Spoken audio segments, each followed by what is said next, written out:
I got to tell you, there's a couple things I really dislike about preaching. So much I'd almost say I hate certain things when I have to preach, but I won't go that far. There's some things I really dislike. Number one is cell phones going off when you're trying to preach a sermon.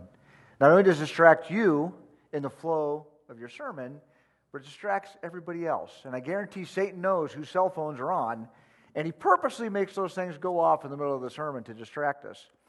And I appreciate Walter so much having slides up there to say to silent your cell phones, or as I like to say, put your phasers on stun if you're a Trekkie. Okay? So please, there we go. Please do that for me. The second thing is I really, really dislike these two clocks looking at me when I'm up here up front.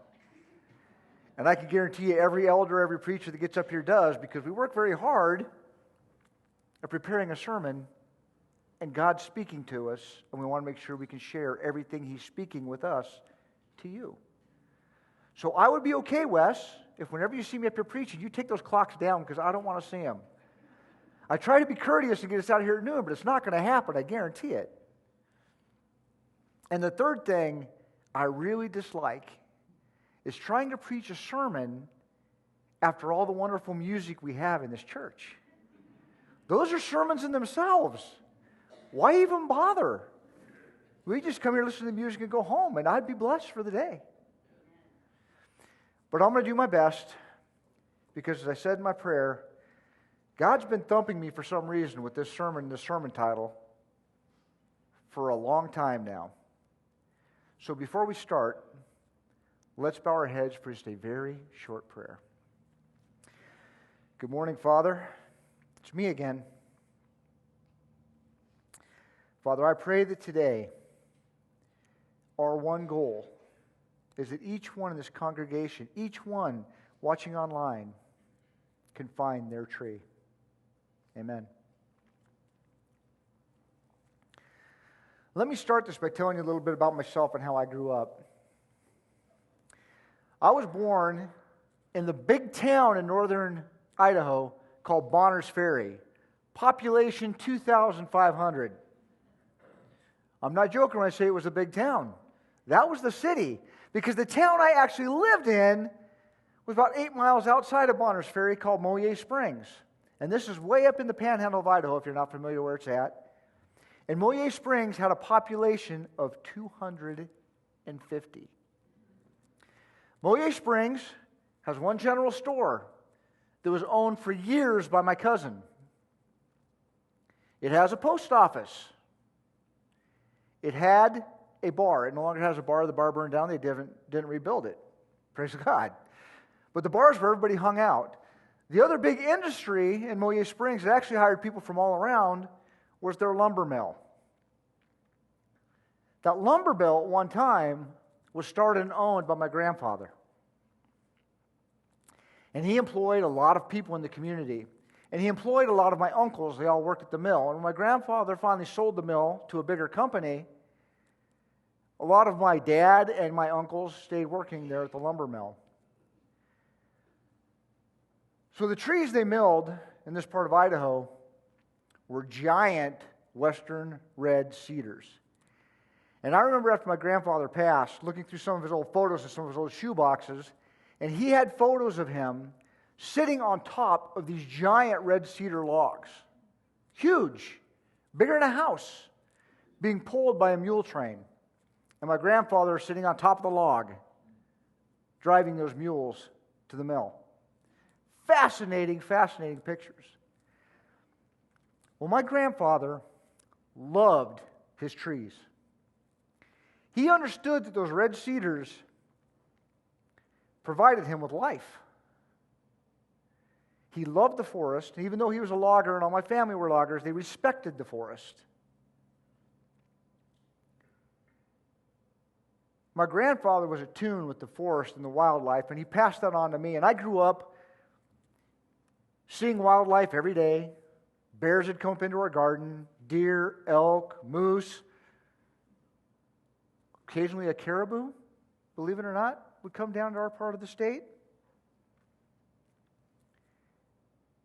And yes, I heard fascinating stories of a creature that lived in the woods called Sasquatch, Bigfoot, the abominable snowman. And in honor of my grandfather, my father telling those stories, I wore my Sasquatch socks today. So if you ask me if I believe, some of you know what my answer will be. Absolutely. It's more than a mythical creature to me. It's part of what I grew up with. It's part of my heritage, part of my family's legacy. Well, my grandfather, when I was about 5 years old, he was 72, had no inkling of a health problem, of health issues of any kind. He got up one morning during the middle of the week and put on his best Sunday suit, a nice black suit. He put on his tie, flopped his fedora on his head, grabbed his cane, and walked out into the forest behind his home. Now, his home was actually built on the property of the lumber mill. So even when he sold out the lumber mill, they let him keep his property. And on one half of his property was a lumber mill all behind him with all those beautiful red cedars being milled behind it. And the smell there was always wonderful. I love the smell of cedar to this day. And we'd walk by on our route to go get the school bus right by the lumber mill, and we'd smell that red cedar being cut. The back half of my grandfather's house went back into the forest. And in that forest, he had some big, large western red cedars that never got touched by the mill. Those are my grandpa's trees. My grandpa walked out into the forest, found his big red cedar. I'm not emotional about this. This happened 50 years ago. He sat down at that tree, and he passed away.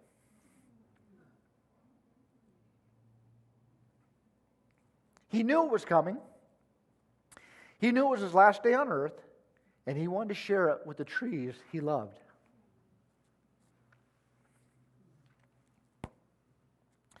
That legacy my grandfather has passed on to me. If you know me, I love the outdoors. I love the forest. I love the animals in the forest. I love spotting animals in the forest. I love the trees. And fortunately for me, I married somebody who loves the outdoors as much as I do. Now, you may see my wife and think, wow, she's not the outdoorsy type. Let me tell you something. She puts on her mucking boots out on her farm, and she gets out there and cuts the wood, pulls the weeds, cleans up after the chickens and the turkeys and the llama. And she's still beautiful when she does it. But after years of being in Pathfinders and going camping, we still like to camp, but now we do it in a RV, except when we want to get out into the woods, and then we backpack. We love to backpack because you get to places nobody else can get. You don't have 20, 25 screaming kids. No offense, Cody. Screaming kids with you. You have to feed and take care of and bring all their equipment. It's very minimal camping. So here, 3 or so years ago, we did a backpacking trip up into the Mount Hood Wilderness area to a place called Elk Meadows. Anybody ever backpack Elk Meadows in this area? No. Well, let me tell you about the trip out to Elk Meadows. So when you backpack out to Elk Meadows, you drive up in the Mount Hood Wilderness area, and you're in the area of Mount Hood. And you start in a parking lot, very unassuming. The trail's relatively flat when you start off. A lot of people hiking the trail when you start. Those people diminish as you get further in. You'll understand why. You're hiking through the forest. There's big, beautiful trees. There's deers frolicking through the sunlight. Deer. Moose, Mises, right, Abby? All kinds of wildlife, all kinds of birds. A few sporadic huckleberry plants, and if you know me, huckleberries, they attract me like a giant magnet. And the ground's relatively flat. It's some hills. And then you get to this bridge over this gully. When you get to this bridge, you actually have to stop. And if you're going any further from this point, you have to sign in and basically sign your life away. Because the state of Oregon is going to take no responsibility for you at this point. You're on your own. So you cross over this bridge and hike a little further, and the trail's still fine. And then you get to Myrtle Creek. Sounds like a pleasant place, doesn't it? Myrtle Creek? Out in the forest? A little creek trickling by? Oh, no. Myrtle Creek is made by the glacial melt and the snow melt from Mount Hood. And in the springtime, it is a raging river. It is so bad they can't put a bridge across Myrtle Creek at this point to cross. This place is full of huge boulders and dead trees that have been washed down. And every year during the summer, the first backpackers that get to this point have to find a way to cross. The creeks come down quite a bit by then, but it's still pretty raging and very cold water. You don't want to fall in. So they find a good couple of boulders where they can cross, and they find an old dead log and they put it across, and you cross Myrtle Creek, raging water flowing below you, ice cold raging water, by crossing on a tree. Now, when we go on our backpacking trips, we take our pit bull Ripley with us, and you've heard about Ripley. I've given a sermon about Ripley before. Ripley carries her own backpack and her own doggy sleeping bag. She packs her own food. And yes, they do make a backpacking doggy sleeping bag, believe it or not. And everybody is amazed by Ripley because here she is, this big old meaty, stocky pit bull. But she is as sure-footed as any dog I've ever seen. We were up there one day and the people had a Australian Shepherd, very fleet-footed dog, that went across the log without any backpack, lost its footing and fell in. They were able to rescue the dog. But when we got there, they were like, "Are you taking your pit bull across this log?" "Yeah," with a big old backpack on and everything. And Ripley just followed me right across the log, never hesitated, never worried about it. She was sure-footed. So you get across Myrtle Creek, and then the real fun begins. Once you get across Myrtle Creek, you immediately start up this plateau. The trail goes across the plateau, straight down on one side, straight up on the other, about 3 to 4 feet to walk. And it's straight up, almost. It's a hard, tough hike.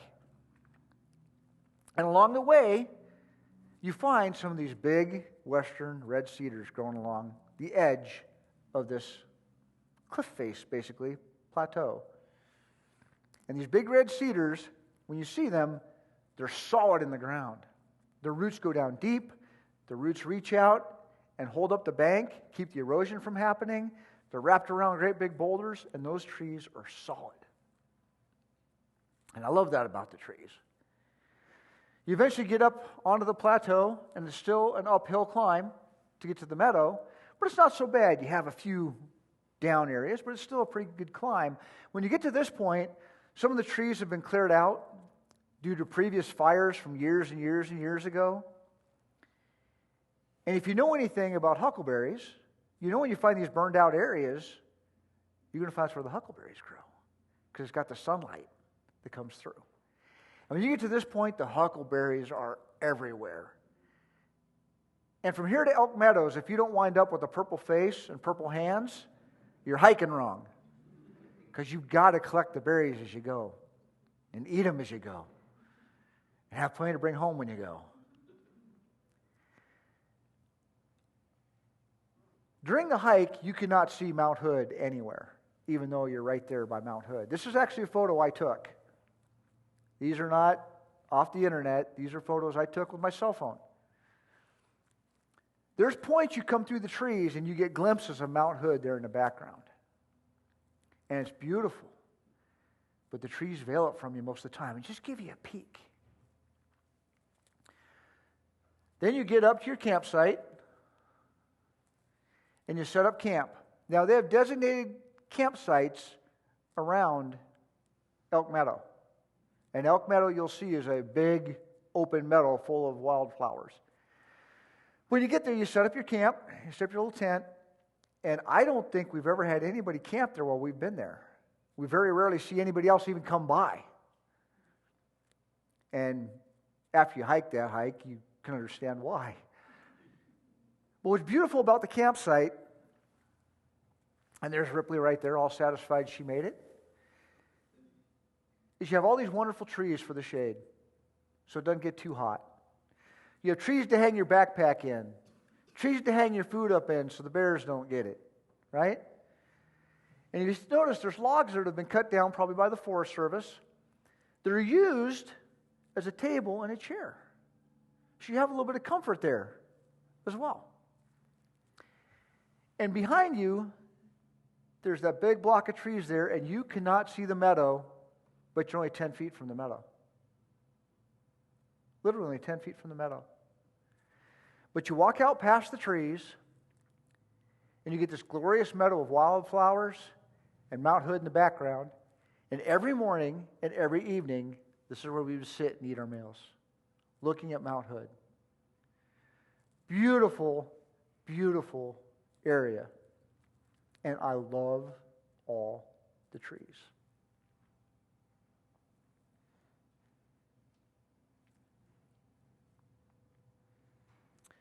Trees. They're an amazing creation, really. And trees are so important to our life here on earth. And hopefully by the end of today, you'll understand how important trees are to our Christianity.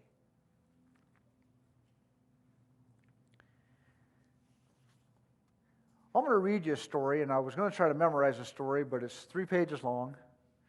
It's something I found on the internet, and when I found it, I went, that fits perfectly with what I'm trying to say today. I didn't write it, and bear with me as I read it, because I hate reading while I'm up here. But this is the story of the Bible as told by the trees. Whoa.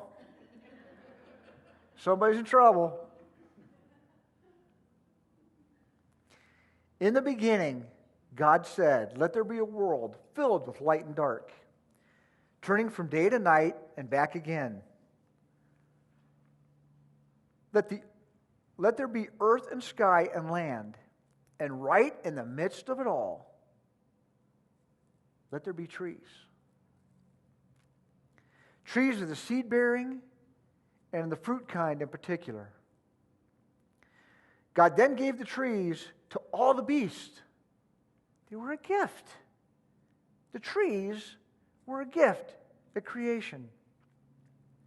And all the creatures that move along the ground, everything that had the breath of life in it, the trees were a gift from the Creator for the flourishing of life on His newly made earth." And we thought we were important that God formed us from the dirt with His own hands and breathed His breath into us. But He gave us the trees so we could flourish.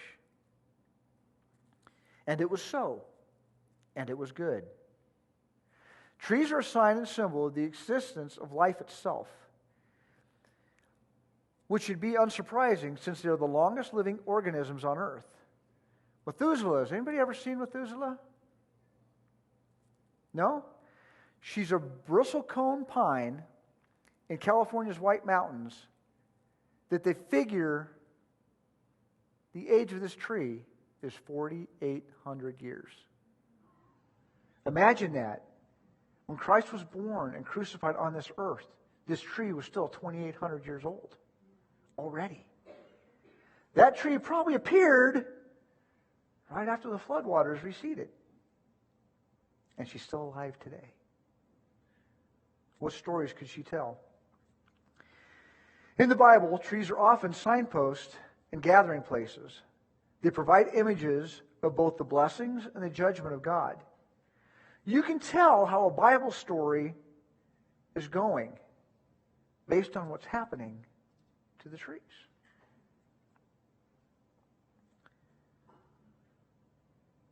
In the time of Noah, the fate of the whole earth itself was in jeopardy. And trees and the sap of trees were used to build the vessel, build the lifeboat, to carry man and beast on through the tragic flood.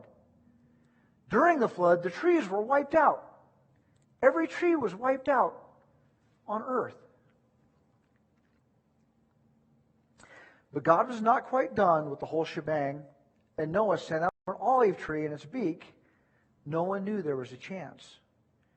A chance for the story to move forward, however tentatively, towards some kind of better resolution.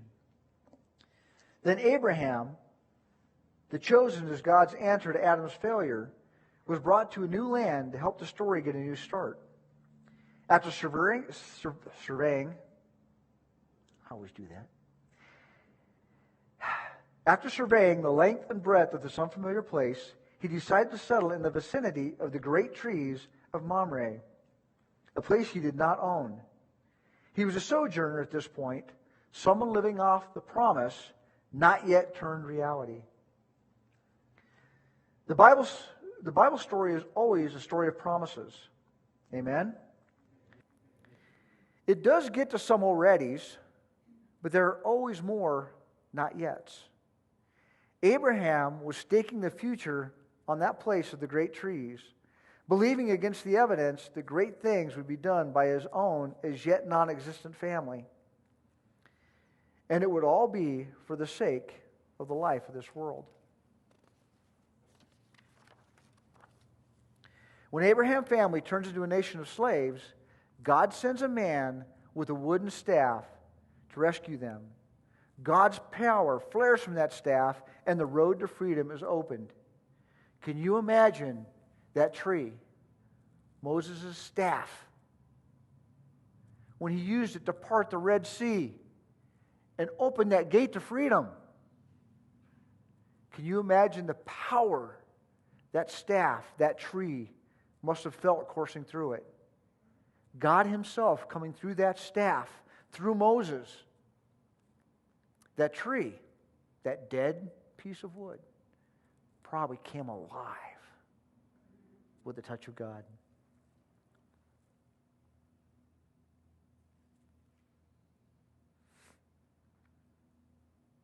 God leads them to camping spaces like Elim, home to 12 springs and 70 palm trees, islands of trees, proof of water nearby, or lifelines to a new land. Trees end up being the barometer of blessings of the covenant bond between Israel and God. When Israel celebrates how God rescued them, the festival begins with the people taking branches of luxuriant trees from palms, willows, and other leafy trees to build temporary shelters as they remember the Exodus and rejoice before the Lord for 7 days. Covenant faithfulness means that Israel's good life in a good land will be marked by thriving crops and trees, with a harvest of produce and fruit lasting all the way through the next growing season. And around the edges of the orchard, there is still enough fruit for the poor to be fed too. The trees. Powerful empires are characterized as trees in the Bible, large and strong, with their tops touching the sky, as Nebuchadnezzar's Babylon is described. But sometimes empires must be brought low and proud kings humbled. So a mere shepherd and keeper of the sycamore fig trees, like Amos, might be brought in to deliver the unpopular word of the Lord.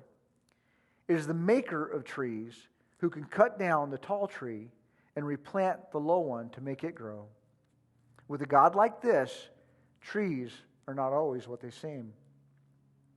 God's people are like a tree, and they are therefore judged and pruned, sometimes severely, but never outright destroyed. Sometimes God needs to prune us, and sometimes that pruning hurts. But as I'm finding out with the little orchard Jen and I put into our property, you got to prune your fruit trees to produce more fruit, to produce better fruit, to produce bigger fruit. And God sometimes prunes us. Sometimes we don't understand the whys, but He prunes us to make us produce more, better, good fruit.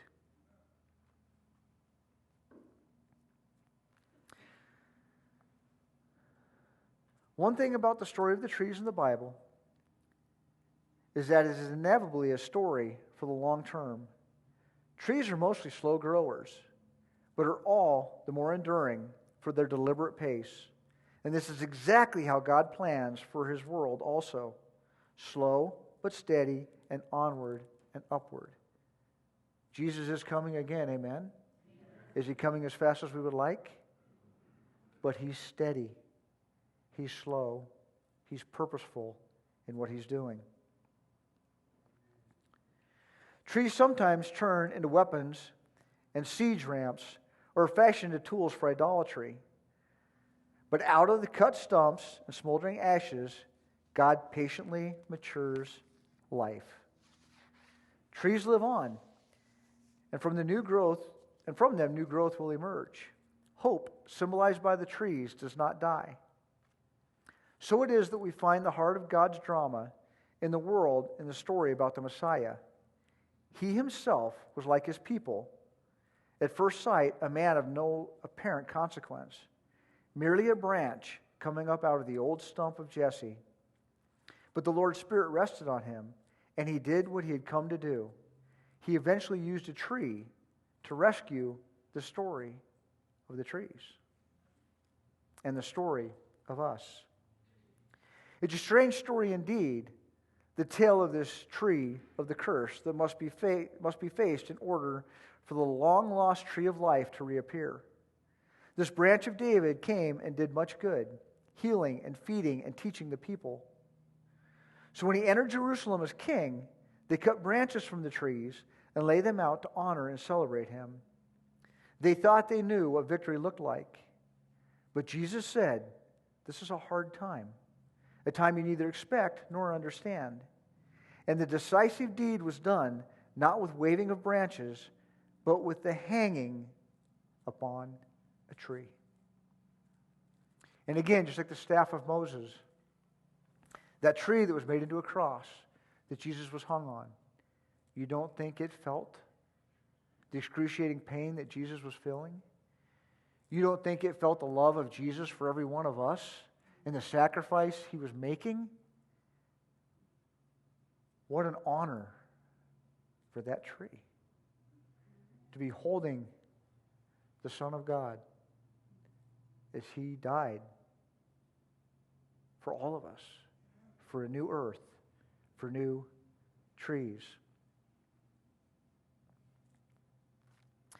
No doubt it looked merely another dead man upon the same dead pieces of wood. This appeared plenty enough with the Romans, but this time was different because all along Israel's warrior had been fighting a different kind of battle. The spiritual forces of evil cannot be fought by those the Romans killed. When the Creator vindicated His work and raised Him from the dead, this unusual Messiah was mistaken for a gardener, which was just right, since He really is the crafter of life. Indeed, He is a new temple, the place where God dwells with us, except now it isn't just in carvings of trees and fruit upon doors and walls, but rather life itself brought back to earth. That ancient life tree has been found, tended, and strengthened, so it can now restore everything in the middle of the city from which it has come. The Scriptures tell us that to walk with Jesus is to walk back into God's garden. It is to be with God in the cool of the day. And the leaves are there for the healing of the nations, their trees, their people, everything. From Genesis to Revelation, to understand the trees is surely to understand the story. It is perfectly appropriate that in the end, it is the trees themselves that will sing the true song of this story. Hopefully, you have a little better appreciation for the trees. God made them for a purpose. They weren't just happenstance. They weren't just, oh, I think this would be pretty. God knew the importance of the trees. So how important are trees to us in our everyday lives? Well, trees provide food and seeds, which are food. Trees provide a lot of the medicines we use today. Do you realize that? A lot of the medicines that we take, that we use, Cancer-fighting medicines come from trees. They provide us with shelter, whether we're building our homes with them, whether we're laying under them for the shade. They stop erosion. They lower temperatures. They filter water. They sequester carbon dioxide, and they continually pump out the very oxygen that this entire world needs to live. And if you're like me, trees just make me happy. I love the trees. So if you haven't figured it out, what we're talking about today with the trees is legacy. You know, it said the only thing we'll take to heaven with us is our character. That character is our legacy. It's who we are as people. So we've been talking long enough now, or reading long enough. I want to do something with you. I want everybody that can, if you don't feel comfortable standing, please don't. But all of you that can, stand for me. Good time to wake up. Get some blood flowing back into you. And I want you to all look around. We are a forest of trees. Some of you, Jaden, are tall redwoods. Strong and tall. The wind doesn't bother you. The rain doesn't bother you. You're the tree. Some of us are oaks. Our roots run deep. Again, we protect everything else around us. And we still feed those around us. Some of us might be like the aspen. From one tree comes many. And you keep your family close. And you grow as one together. Some of us may be a cat claw. Yep, we're a little pricky when we get too close. We might even cut you if you get too close. And we're a pain in your neck. I get that. I kind of feel like a cat claw sometimes. But here's the thing. If you're needing shelter from the wild, if you're out in the boonies and you hear the coyotes, other wildlife that may try to eat you or kill you in the middle of the night, you can crawl underneath that cat claw for shelter, and it will protect you. Trees aren't bad. Sometimes we just don't understand them. Today, what kind of tree are you? You guys can go ahead and be seated. Let me tell you the story of my tree, and we'll try to help you understand this better. When Jen and I came back from that trip from Oregon, the backpacking trip from Mount Hood, we had visited Jen's stepbrother up there and his wife. And they have a beautiful property there. Although it's on the outskirts of Portland, you wouldn't even know it's in the outskirts of Portland. When you get to their house, it's blocked off and secluded by trees, by fences, a beautiful property. They have a pond in the back. They have fruit trees. Remember, we picked a couple bushels of McIntosh apples. We're eating them right off the tree.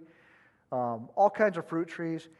He has, and Jaden would love to go there, he has a blackberry bush that's probably 12 foot high and probably as big around as a garage or bigger.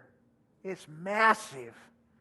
Thousands upon thousands upon thousands of blackberries. We picked bushels of blackberries and you wouldn't even know we even touched the bushes. It's thick. And then they have chickens and they have beautiful grass and it's just such a beautiful, serene environment. And one of those environments you could look at and go, wow, you could actually live here without the outside world. You produce enough food here, you could actually wouldn't even need to go to town to buy groceries. And Jed started thinking, I want a house like that. Now, we had a house here in Cottonwood, and it was almost paid off. And Jen started looking at houses, and one of the first houses she clicked on was the property that we actually bought. A very unassuming house, an old farmhouse that had been remodeled on the inside, but the outside, a little dated. Has wagon wheels out front, real wagon wheels, not fake wagon wheels, with bricks around them. Cute little place. When we came back, we went out to see the property, in Cornville, right in the green belt. It had flood irrigation. It had a well. It had everything we were looking at to build a beautiful property that we could actually survive on. So we get to the property. We go out back. Plenty of big, beautiful trees. Big pasture area out back. A little area that we call our park, or a little forest that drops off. Big pond back behind the property. But the property itself was in rough shape. This house had been abandoned for a few years, and it hadn't been taken care of for several years. And the flood irrigation had not flooded anything on this property for a long, long time. The grass was dead. The grass was brown. The trees were weak looking at best. And you probably heard the story of us getting this property. There was actually a cash offer on this property, and we were told that, there's a cash offer on it. Don't even worry about putting in a bid on it. Well, we did, and our bid was for less than the cash offer. And within just a few days, the cash offer fell through, and they accepted our offer. We put our house up for sale, and within 24 hours, we had 3, 4 people wanting to buy our home. We sold that home, bought this home, moved into the new home. It was perfect. Now, I got to tell you, even though when we got to that property, the property looked really rough. We were okay with that because we both like doing the work outside. But when we stood out in that field looking at this property, the trees actually spoke to us. We both looked at each other and said, this is it. This is what we've been looking for. We don't want to look for anything else. This is what we want. And I think it was God's way of talking to us and saying, hey, you need this property. So once we got into the house, we opened up the flood irrigation. I cleaned out all the ditches. I dug them all out. I figured out how the flood irrigation worked. I filled in some of the ditches they had dug there that were actually useless and made different ditches. And we started to irrigate the property, and the property started to thrive. The grass turned a beautiful green. My back pasture is Bermuda grass, and it's like walking out on a lush carpet. The trees grew. These are some of my turkeys. I had to put them in there because they're just handsome little fellows, aren't they? These are some of the turkeys we raised out on the property. And things started going really well. You can see some of the trees there in the background. Once we started watering everything, we discovered that we had 3 mature apricot trees on the property we didn't know were apricot trees. Once we started getting water, they again started to produce fruit. We had nut trees on the property that we didn't know we had. Pecan and black walnut. Once we started irrigating, we realized what they were because they started producing their nuts. And the nut that lived there. That's funny. I'm the nut that lives there. Okay. You guys are a hard crowd. I know it's been a long time. I'm getting there, I promise. Some of the other trees we had on the property were some giant cottonwood trees. And although the giant cottonwood trees, we put in an orchard of all kinds of fruit trees too, by the way. But what I loved about the cottonwood trees is they brought us beautiful shade. Shade for our birds, our chickens, and our turkeys. And Jen and I are kind of amateur bird watchers. But because of the cottonwood trees, and because we're near the creek and the water down there, we have so many birds that come to our property in these cottonwood trees. Tanagers and buntings and warblers and all kinds of woodpeckers and cardinals and bluebirds and every kind of bird you see. Kingfishers. The back of our property, where our fence line ends, right immediately behind us, is a designated blue heron estuary. In the spring, the blue herons come and hatch their chicks there. And so we have blue herons all over the place. And we love that. We love being able to watch our birds. And they love the cottonwood trees. Cottonwood trees make wonderful homes, especially for the woodpeckers, because they're soft enough they can get in there and make a wonderful area. But here's the thing about cottonwood trees. Cottonwood trees grow really, really fast. Really fast. Some of these cottonwood trees you see along the river go, that must be 400 or 500 years old. They're probably not more than 75 or 80 years old because they grow so fast. And because of that, their wood's a little soft. And cottonwood trees absorb an enormous amount of water. They really suck up the water. So when we started our flood irrigation, these cottonwood trees just sucked it up. And they bloomed out green and beautiful and full of wonderful shade.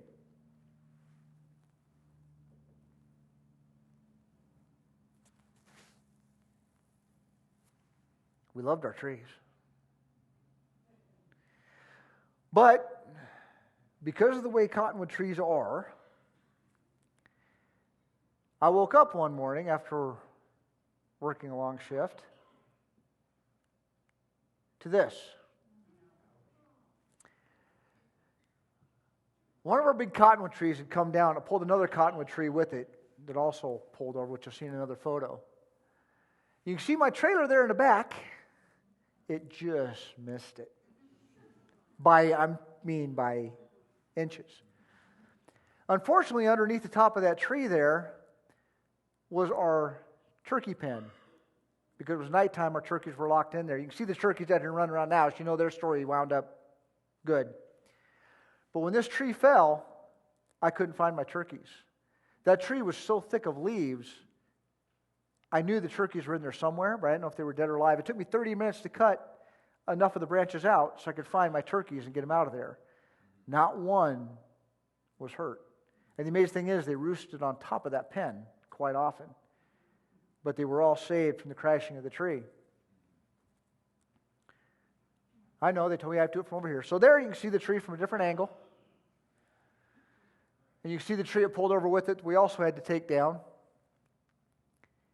And we lost our shade tree. You can see our garden right here in the front. We have about a 2,400 square foot garden. We're shortening that down every year because we're finding it's too much.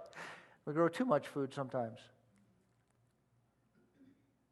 But the tree came crashing down. When the tree fell, it went through several of our buildings. That's our pole barn. We had a 36 by 16, I think it was, pole barn off the back of the property. It snapped it perfectly in half, so now I have a 16 by 16 pole barn because we didn't replace it. But you can see all my farm implements were under there, and none of them got hurt. They were all saved as well. The tree also smashed through my llama barn. That's the llama barn I built. We have a llama, chickens, turkeys. You get the point. We got a little mini farm going on out there. It smashed through my llama barn. My llama barn was not in it at the time. My llama was not hurt. But this falling tree did a lot of destruction. That's after we cleaned the tree out. You can see how bad it smashed everything. That's where it went to my llama barn. My turkey coop. And then clean up. Now here's the thing. It was sad losing that big tree. It was really sad. But I don't want you to feel bad for me because all this stuff got smashed in my house. Because with rebuilding a lot of the stuff myself, and what the insurance paid out, we actually came out okay. Instead of a pole barn, we actually put in a 10 by 20 full-size barn with a roll-up garage door and stuff to store all my stuff in, so it was better because it's enclosed. We wound up rebuilding the chicken and the turkey coops. But here's the thing. Remember I talked about the trees and their legacy. This tree has a legacy. Just like we are trees and leave a legacy. So people will tell you, you cannot burn a cottonwood tree. It stinks, it's lousy wood, it doesn't burn well. Well, you guys need to get out of your head here in Arizona about cottonwood trees. Cottonwood trees are actually related to the poplar. And if you know anything about poplar trees in the Midwest, it's what they cut down to burn in their fireplaces and wood-burning stoves all the time. It's a good wood for heat. It's not the best. It's not really hot, but it heats your home. It doesn't stink if you properly cure it. See, the problem is with cottonwood trees, if you take the cottonwood tree down and you don't properly cut it and let it dry, and then split it and let it dry, and then keep it covered before you use it, every time it rains, it'll suck back up the water. And that's what makes it stink and not burn well. If you keep it dry, once you get it dry, this wood burns really well. You have to put a lot of it in your fireplace to keep it going because it burns up pretty quick, but it burns well. So our tree, leaving its legacy. We took the leaves from the tree, we ran them through our shredder, and we put it in our garden to give nutrients to our garden. And our garden grew some huge jalapenos that year. That is a jalapeno, believe it or not. I had tomatoes that wouldn't even fit in my hand that same year. And it was great for the garden. It helped the legacy of our garden. And that's a daily haul of zucchini and tomatoes and summer squash and cucumbers. And we have, because of the nutrients this tree provided to my garden, we have a lot of canned, frozen, and freeze-dried vegetables in our house for long-term storage. We've made gallons of spaghetti sauce through our tomatoes because we had so many tomatoes. We have canned tomatoes. We have frozen shredded zucchini. We have frozen butternut squash. We have freeze-dried butternut squash. We have frozen pumpkin puree. We have, believe it or not, you can can zucchini. We have what we call pineapple zucchini. I'll tell you about it sometime. It's wonderful. You use it in place of pineapple, but it doesn't have nearly the sugars and junk in it. It's zucchini. It's very nutritious. We have that preserved. We have all kinds of stuff preserved because this tree helped give us the nourishment that we use in our garden.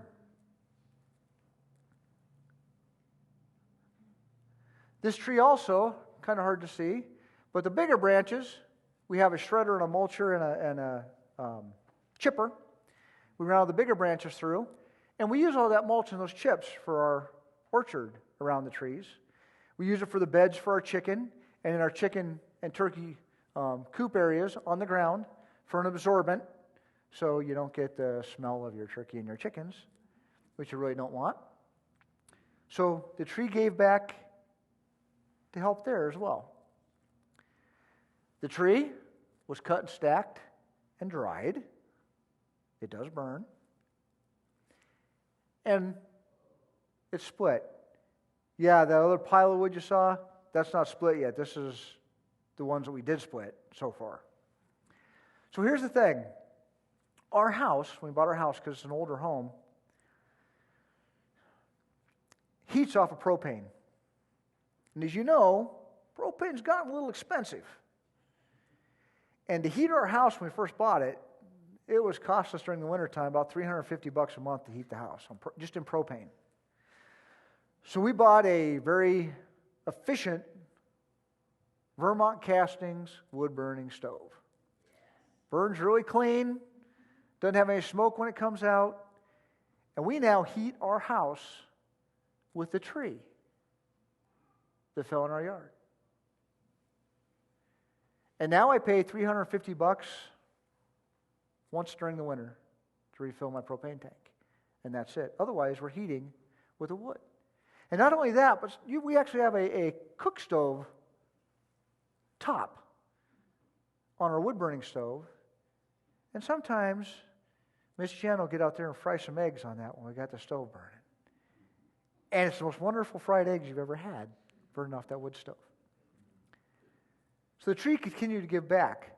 But not only that, the ash then from that burning cottonwood tree gets scooped up into buckets and gets put back out into the garden. And if you don't know how important ash is to a good garden, trust me, it's super important. Remember I told you I grew up in northern Idaho. And I grew up around the huckleberries. Hey, we got a lizard here joining us. In 1980, Mount St. Helens blew up in Washington. And that flume came clear across Washington, Idaho, and Montana. I wasn't living there at the time, but I'd already moved out to Arizona. I was at Thunderbird Academy. But I remember my dad calling me and saying, the years following Mount St. Helens eruption, that the huckleberries have never been like they are now. That ash provided so much nutrients and nourishment to the huckleberry trees, they just went nuts all across Washington, Idaho, and Montana. From that ash. That's how important that ash is.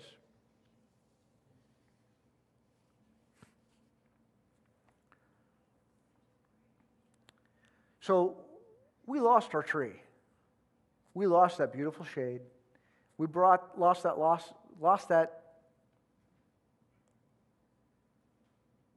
roosting place for all those wonderful birds we have on our property.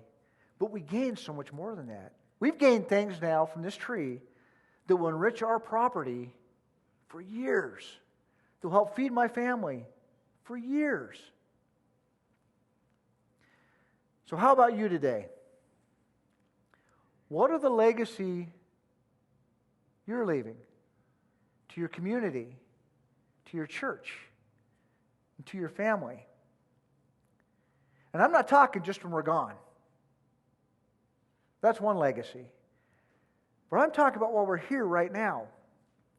Where when we make mistakes, because we will make mistakes, we're humans, we all will sin, and people see that, and they see how we recover from that, and how we react to that, and how we still move forward from that. That's a legacy we're leaving for somebody else about how to follow Christ, about how to move forward from your mistakes, and move forward and not look behind.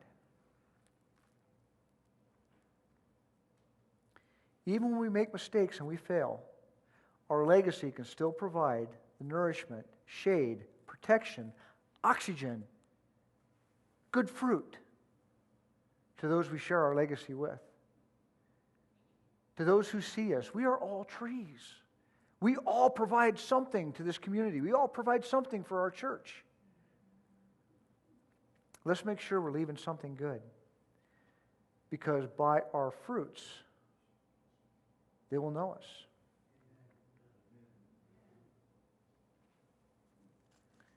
So I'm going to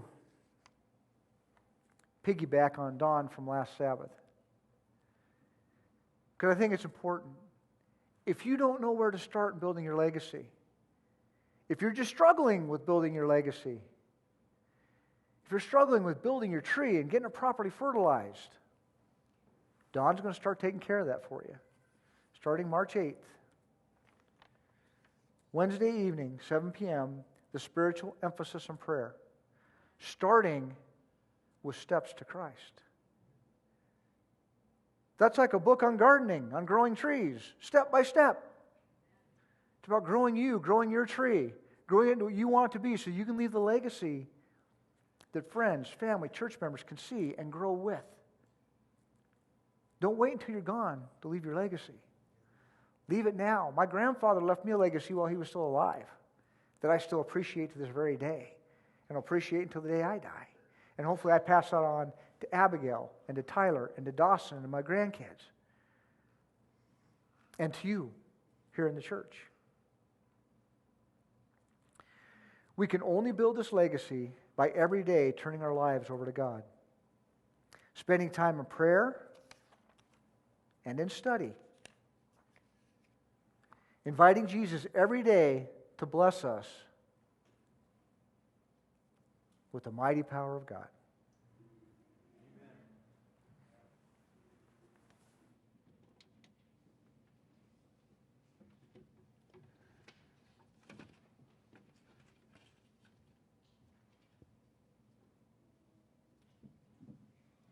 Please stand.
afternoon, Father, as we leave here today, let us each find our tree.